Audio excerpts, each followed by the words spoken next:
আমাদেরকে ভদ্রতা করে বলছে দেখে আমাদের পাশে আর কেউ দাঁড়াচ্ছে না। আপনারা আমাদেরকে নিশ্চয়ই এমন কোন সিদ্ধান্ত নিতে বলবেন না যেটা নাকি অন্য কিছু হয়ে যায়, সেটা না হয় নাই বললাম, কিন্তু বিশেষভাবে আমরা অনুরোধ করে যাচ্ছি, আমাদের দাবি একটাই, আজকে আমাদের এখানে বলে যেতে হবে যতক্ষণ পর্যন্ত আমাদের চাকরি সরকারিকরণ না হবে ততক্ষণ পর্যন্ত রাজস্ব খাতের যত সুযোগ সুবিধা যা আছে আমাদেরকে প্রদান করতে হবে।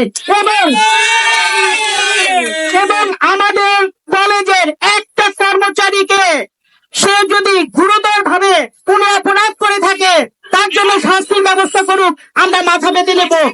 এছাড়া যদি আমাদের সরকারি কলেজের বেসরকারি কর্মচারী কাউকে চাকরির থেকে তাড়াই দেওয়া হয় তার দায়ভার নিতে হবে এই সরকারের। কারণ আমরা আমাদের সন্তানরা আমরা নিজেরা স্বাধীনতা নিয়ে এসেছি, এই স্বাধীনতায় যদি আমরা ভোগ করতে না পারি তাহলে কেমন হলো? কিসের জন্য স্বাধীনতা? আমার সন্তানরা যারা আছেন তারাই তো দেশের ভবিষ্যৎ। দেশের ভবিষ্যৎই যদি অন্ধকারে চলে যায় তাহলে আমরা কি করবো? আমরা বেঁচে থেকে আমাদের লাভ কি? আমরা মা বাবা নামে কলঙ্ক, শুধু আমাদের একটাই দুর্বল পয়েন্ট।